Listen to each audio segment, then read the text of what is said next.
देखो example number 3 आ जाते हैं। एग्जाम्पल नंबर 3 क्या कह रहा है समझिए।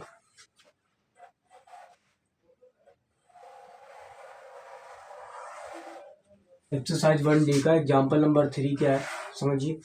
देखो एग्जाम्पल नंबर 3 कह रहा है कि शो दैट 2√3 इज इरेशनल। हमें शो करना है, क्या शो करना है कि 2√3 इज इरेशनल।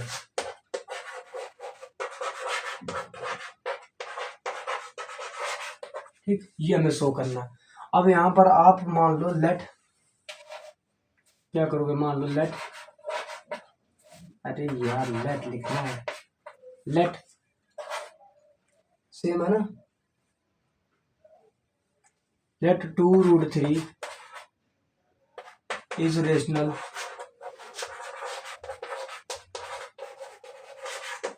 है ना, एंड ठीक। उसके बाद आगे देखो, देन, ठीक, क्या लिख सकते हो, देन क्या लिखोगे आगे, देखो इधर देन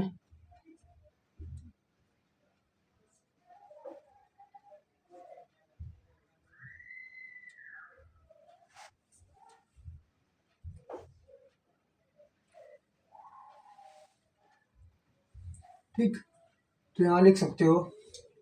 अब देखो यहाँ तो आपने मान लिया कि ये जो क्वेश्चन दिया कह रहा था कि 2√3 इज रेशनल, हमने मान लिया लेट 2√3 इज रेशनल, क्या मान लिया, 2√3 इज रेशनल। ठीक, अब यहाँ पर जो हमने मान लिया इसको 2√3 इज रेशनल है, ठीक, तो यहाँ पे आप एज्यूमिंग भी कर सकते हो। क्या एज्यूमिंग कर सकते हैं समझिए यहाँ पर,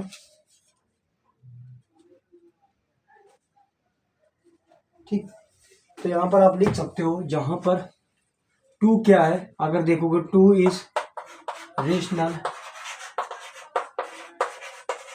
and √3 is rational.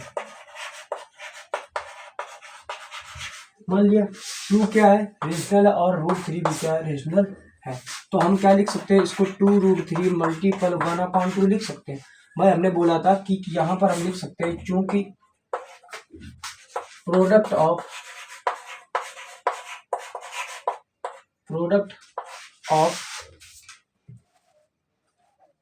2 rationals is rational, product of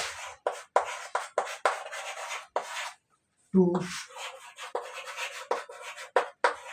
rationals is rational. ठीक, तो यहाँ पर लिख सकते हो क्योंकि 2 से 2 जब आप कैंसिल कर दो तो ये क्या आ जाएगा निकल के, √3 is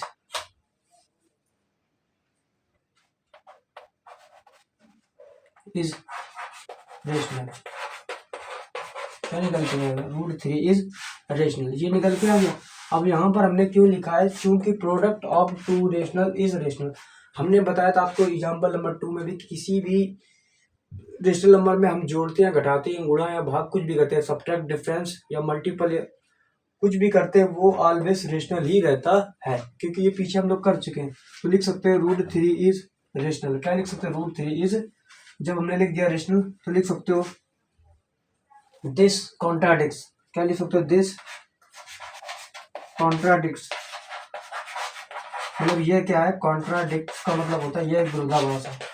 this contradict fact √3 is irrational. क्या लिख लिया, दिस कॉन्ट्राडिक्ट फैक्ट है ना, √3 जो है वहां पर क्या है, इरेशनल है। सपोज करो कि 2√3 क्या है, वो रेशनल है ना, तो हमने लिख लिया 2 is a rational and √3 is a rational. अब हमने क्या किया, इसमें 1/2 का इसमें मल्टीपल करें, जिससे 2 से 2 क्या हो गया, कैंसिल हो गया, तो क्या बचा, हमने √3। तो लिख सकते हैं product of 2 rational is always rational.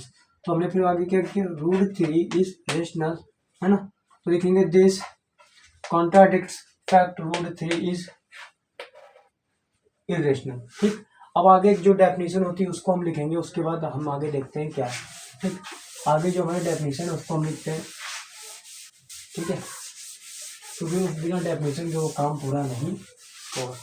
तो देखो आगे क्या डेफिनेशन दी गई है, द कॉन्ट्राडिक्शन, हाँ द, कुछ देखो इसमें एग्जाम्पल का सहारा आपको लेना पड़ेगा, आपको याद करना पड़ेगा। द कॉन्ट्राडिक्शन, द कॉन्ट्राडिक्शन है ना, arises by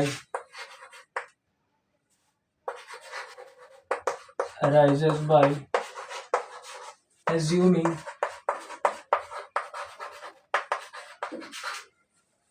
है ना, क्या लिखा हमने, assuming है ना, assuming that, जो हमने assuming किया क्या 2√3 है ना, assuming that 2√3 is rational, rational है तो हम क्या लिख सकते हैं, hence, अब आगे लिखेंगे hence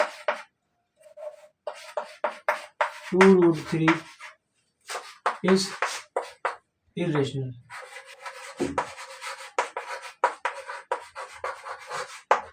ठीक, फिर the contradiction arises by assuming that 2√3 is irrational, hence 2√3 is irrational। हमेशा सवाल में कुछ ना कुछ आपको फिर विरोधाभास दिया। देखो कॉन्ट्राडिक्शन का मतलब होता है विरोधाभास।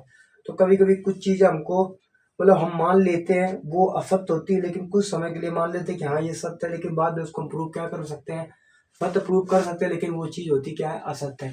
इसीलिए ये चीज सब हमें करना पड़ता है। ठीक, एग्जाम्पल नंबर 3 के बाद देखो एग्जाम्पल नंबर 4 पे चलते हैं, फिर आगे बात करते हैं।